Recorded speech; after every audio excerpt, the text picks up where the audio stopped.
All right, let's do just a bunch of trig problems, basic right triangle trig problems. So this worksheet was titled Right Triangle Trig, Finding Missing Sides and Angles.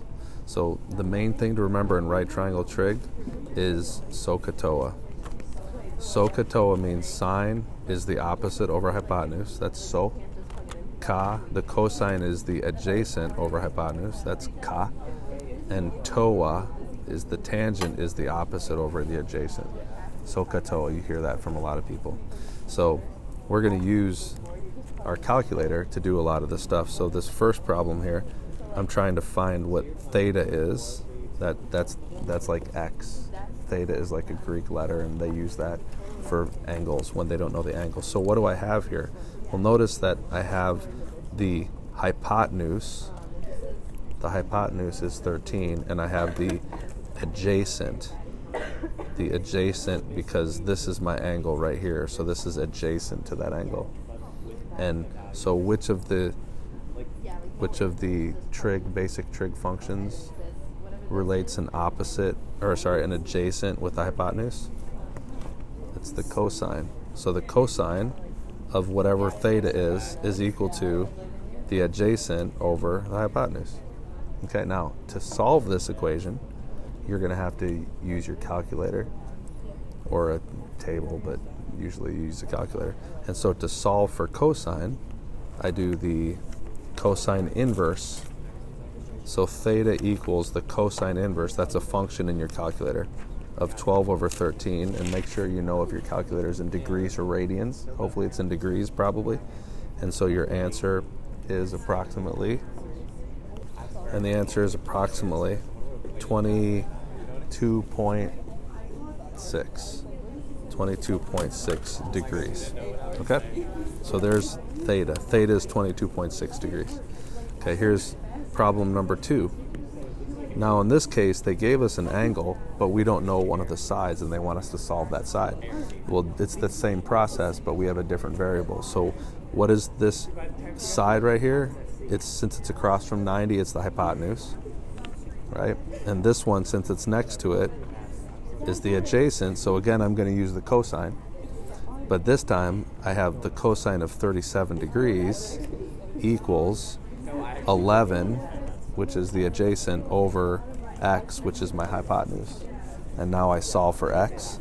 And how do I solve for x? I multiply both sides by x, and then I divide 11 by cosine to get x by itself. So the cosine of 37 degrees, it's 11 divided by the cosine of 37 degrees rather, which is approximately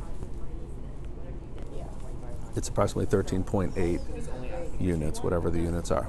Okay, so let's look at the third problem down here, bottom left. So again, notice what I have. I have that, so I have the opposite and the hypotenuse, because remember the hypotenuse is always the one across from. So I'm going to write what relates the opposite with the hypotenuse?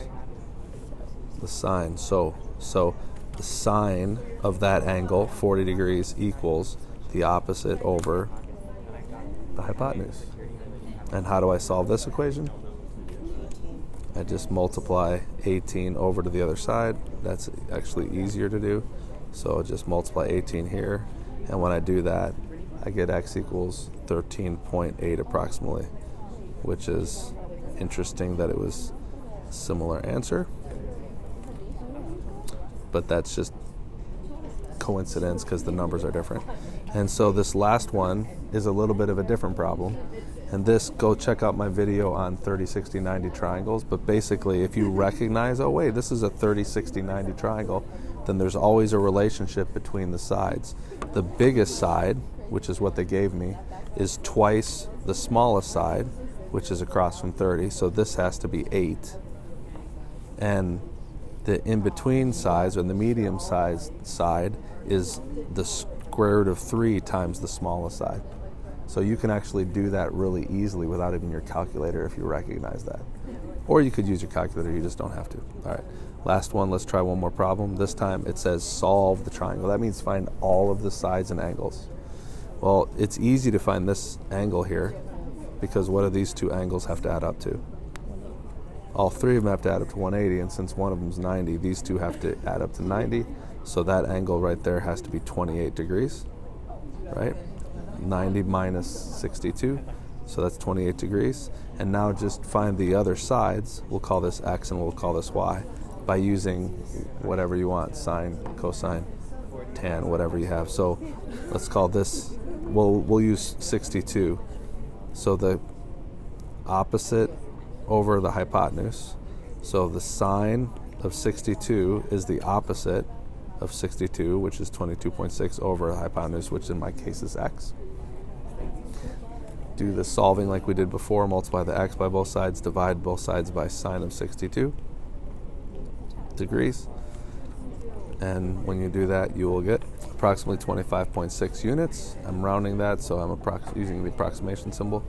And then to find the other side, to find the y, what you're going to have to do to find the y, you can actually do it a couple different ways now. You could use Pythagorean theorem with these two numbers if you wanted to, but to be honest, it's just as easy to use trig. So trig tells you that the cosine of 62, the cosine of 62 equals the adjacent, which is y, which we don't know yet, divided by the hypotenuse, which we know now, and the hypotenuse is 25.6. So to find the cosine, or to find y, you just multiply by 25.6, and you get y equals approximately 12.0 or 12. And to check it, square this, and add them, and that should equal approximately that squared. That's one way you can check it with the Pythagorean theorem. All right, so there's solving triangles with simple right trig.